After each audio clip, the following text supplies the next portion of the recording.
Isang mapagpalang hapon po sa inyo mga kagri, at ang pag-ibig ng Diyos ay laging sumainyo.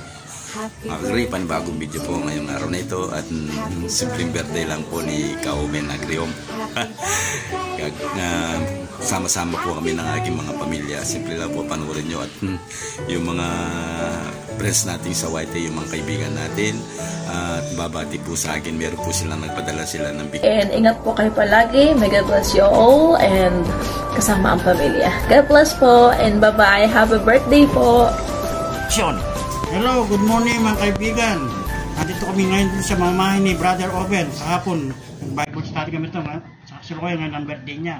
Nagpapasalamat siya sa Panginoon na nahirasan naman kanyang birthday.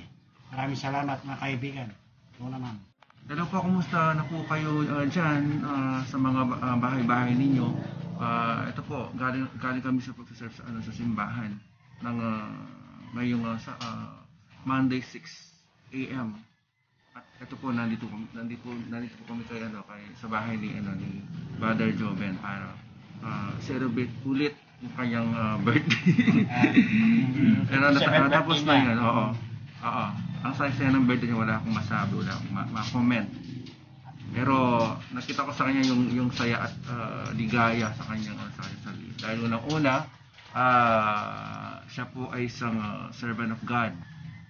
Siya ay malawon ng nagsaserve sa Panginoon natin Jesus. Yan po. Huwag masyadong paano yun, baka mag-emotion na yan. Ano pa yan? Iyak pa yan. Okay. Happy birthday ulit kahit na God bless.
Iwan ng lollipop.